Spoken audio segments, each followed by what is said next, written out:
Picture this, high up in the mountains, in a place where temps nosedive to 40 degrees below zero, where freezing winds literally tear machinery apart, and roads? Yeah, they barely survive. Right there, China decided to build something the rest of the world called, well, flat out impossible. We're not just talking about a tunnel here, or a bridge. We are talking about one of the largest, deepest, and genuinely most advanced mountain train stations ever imagined. Welcome to this explainer. And as this massive, futuristic megaproject sends absolute shockwaves across the planet, a pretty incredible question is bubbling up to the surface. Actually, it's a question that perfectly captures the geopolitical reality of our time. Can the United States still compete with China's engineering revolution? Let's dive right into the very heart of the world's newest infrastructure war. Global engineering experts are looking at this thing and asking one simple question: how did they even do this? Honestly, they are completely stunned. I mean, we're looking at a project that completely defies traditional logic. It's built nearly 300 feet underground in conditions that would make most modern construction companies immediately pack up, forfeit their contracts, and just go home. Now, to really grasp the weight of this, we've got to look back for a second. See, for decades, America was the undisputed king of global engineering. Think about the Hoover Dam, holding back millions of gallons of water, right? Or the sprawling interstate highway system, the Golden Gate Bridge, the Apollo missions. The U.S. literally represented the future itself. But then, something happened. Over the last 20 years, another giant emerged. China transformed from rural poverty into an absolute engineering superpower. They've been building entire futuristic cities and massive networks of high-speed rail lines in absolute record time. All right, let's slow down for a second. We need to look at the ultimate antagonist in this story, the mountain. Now, these weren't just your ordinary hills. This terrain was, well, it was brutal. Engineers were fighting against deeply unstable karst rock formations. They had to navigate active fault lines and these severe freezing and thawing cycles that literally shatter solid stone from the inside out. Combine that with highly dangerous elevation drops, massive underground water pockets, and heavy, blinding snowfall, it's no wonder so many brilliant minds thought a megastation here was just way too dangerous, way too expensive, and totally unrealistic. But China disagreed. And this wasn't just brute force. No, it was a high-tech war against nature itself. They deployed these cutting-edge surveying systems to make the impossible possible. Step 1, drone surface scans, rapidly mapping every single inch of that brutal mountain exterior. Step 2, underground movement sensors, tracking microscopic seismic shifts deep within the Earth's crust. And Step 3, running advanced supercomputer-powered digital collapse simulations to actually predict and prevent deadly cave-ins before they could even happen. But backing up all that incredible tech was a truly staggering human element. We're talking thousands of workers operating day and night in suffocating underground environments. Imagine trying to survive unpredictable landslides and blistering, freezing temperatures on the surface, all while operating these massive, custom-built tunnel boring machines that literally chewed through solid granite. Explosives were shattering massive rock walls on a daily basis. Honestly, the sheer scale of the heavy machinery and the profound human effort required to pull this off, it's absolutely staggering. So what was the result of all that? An absolute station of the future. You've got gigantic passenger halls buried deep inside the Earth.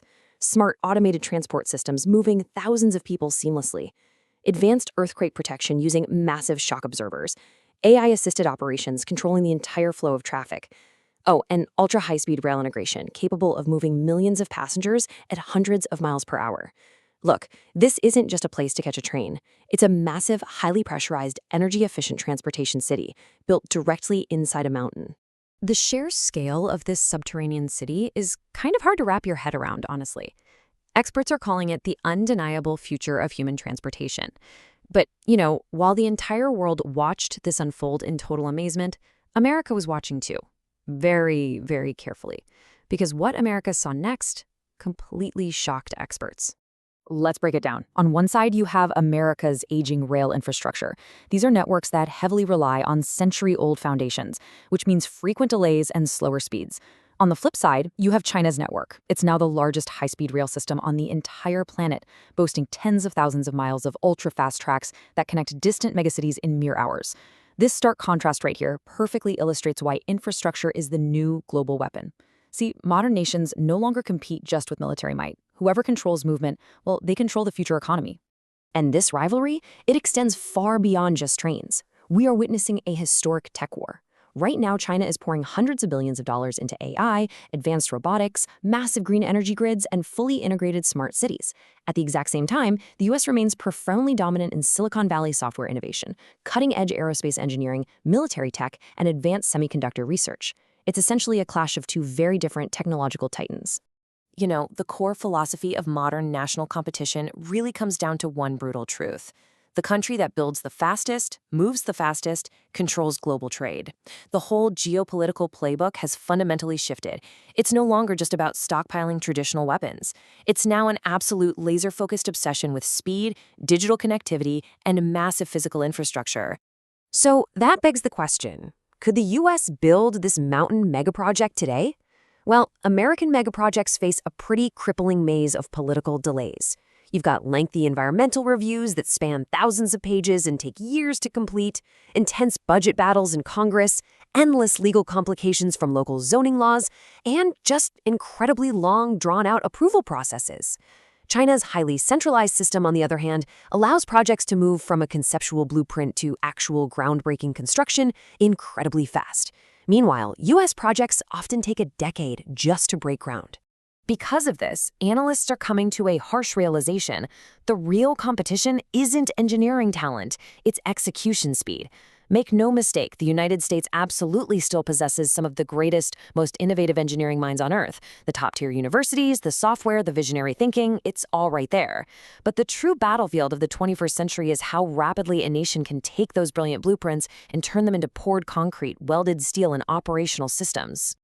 And the clock is ticking. Think about it. The next 20 years are going to bring fully AI-controlled stations, totally autonomous high-speed trains, underground hyperspeed transport in low-friction tubes, and entirely carbon-neutral megacities. We're looking at a complete and total transformation of how human beings will travel, live, and trade forever. And right now, both of these nations are racing toward that exact same horizon.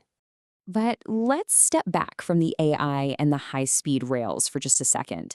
Megaprojects are never really just about concrete and steel. They are about human ambition. Behind every deep tunnel drilled, every single underground sensor placed, and every sacrifice made in that freezing high-altitude mountain, there is a profound human desire to prove that limits can be broken. I think the world is so obsessed with this impossible mountain station because deep down, we are all just captivated by impossible stories. Which brings us to the ultimate question as we wrap up this explainer. Who wins the future?